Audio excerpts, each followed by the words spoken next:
On the night of Monday, December 26, 2022, 23-year-old Mya Kelly was spending time at her residence on Canton Street SW near Division Avenue, located on the southwest side of Grand Rapids, Michigan.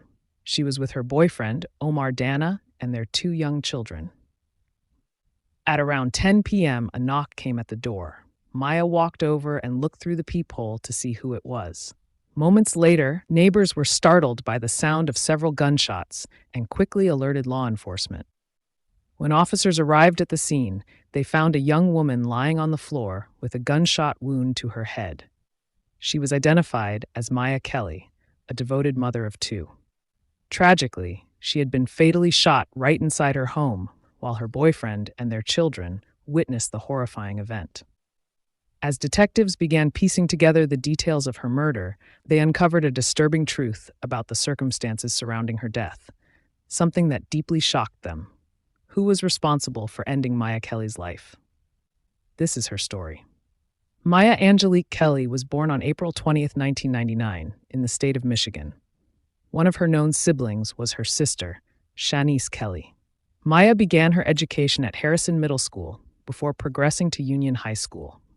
After completing her studies, she secured a job at the Corner Bar, a restaurant in Rockford, where her father had worked for many years. In her personal life, Mya was in a committed long-term relationship with her boyfriend, Omar Danna, and the couple lived together. They had 2 young children, a daughter named Mia Moore and a son named Mecca. Mya and Omar often shared joyful family moments on social media, giving the impression of a happy household. Mya was known by her sister Shanice as an exceptional woman, resilient, caring, and full of life. She had a passion for dancing, singing, and doing hair. She loved her children deeply and often posted about them online. Her dedication to her children was evident.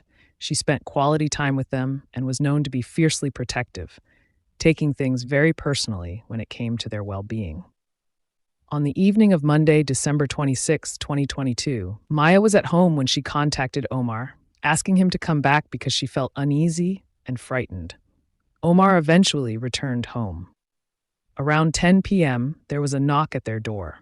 Mya went to the door and looked through the peephole. At that moment, neighbors heard multiple gunshots ring out and quickly called 911. Officers Andrew Middleton and Teddy Van Vliet from the Grand Rapids Police Department were among the first to respond. When they arrived, they found Mya Kelly, 23 years old, unconscious. Officer Middleton attempted CPR, performing chest compressions, but sadly, Mya was not breathing. Investigators later confirmed that Mya had sustained a gunshot wound to the head. Just about 8 feet from the front door, police found 3 shell casings in the snow.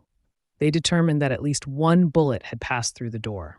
Omar, who was present during the incident, shared his account. He said that after Mya looked through the peephole, gunfire erupted. In the chaos, he immediately grabbed their son and dropped to the ground. He also tried to pull their daughter down. When he looked up again, one of the final shots struck Mya. She collapsed right before his eyes. He added that Mya was talking to a man before the gunfire erupted. As part of their investigation, the authorities gathered surveillance footage from 3 separate locations. One clip showed a man wearing white and gray clothing running away from the crime scene shortly after the gunfire. This description helped police build a profile of a potential suspect. Later that night, surveillance footage from a nearby gas station on Hall Street captured the same man sprinting past a camera. Investigators also spotted a Dodge Journey SUV parked near a car repair shop before the shooting. Footage showed the same man in the white and gray jacket getting into the vehicle's passenger side before it drove off.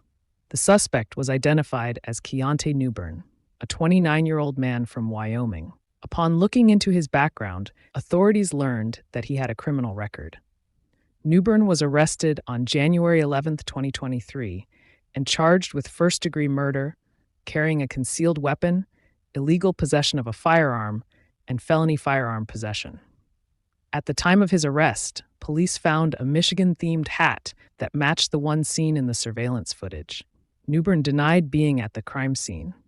He claimed that during the time of the shooting, he had been recording a rap video and that the driver picked him up afterward.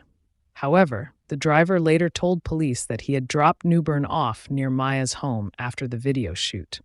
Furthermore, the white and gray jacket Newbern was seen wearing was also visible in the music video, which investigators had obtained. In the same video, Newbern could be seen holding a firearm. Ballistics testing later confirmed that the bullets found at Maya's home matched the firearm Newbern had been in possession of months before the murder. Investigators were not able to establish a motive, and it remains unclear whether Newbern knew Mya personally.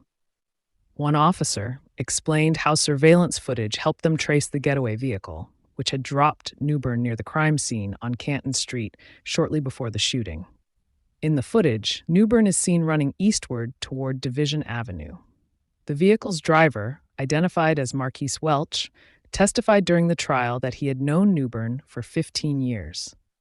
While he didn't know why Newbern wanted to go to Canton Street, he admitted that during the car ride, he overheard Newbern say something along the lines that he shot Mya.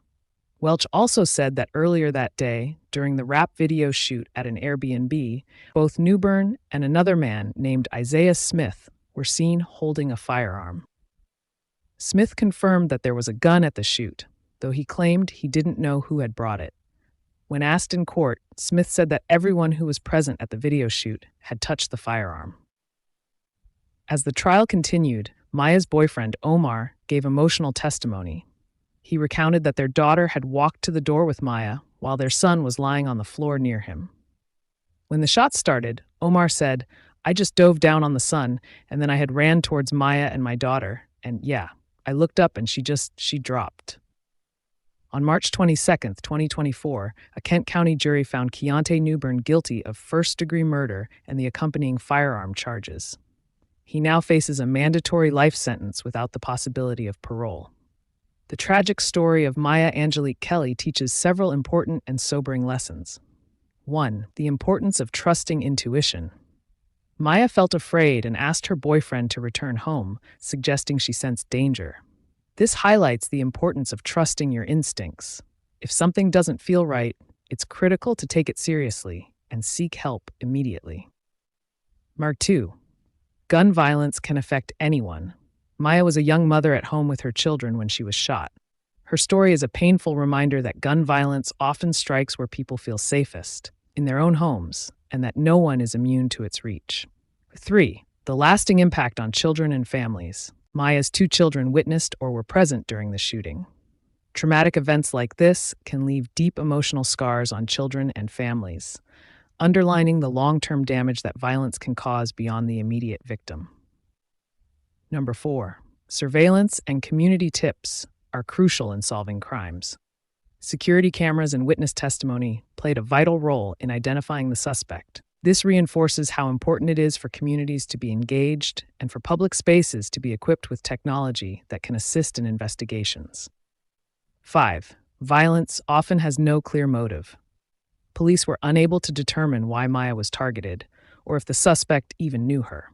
This shows how senseless and random violence can be, and how sometimes the people affected are not involved in anything dangerous themselves.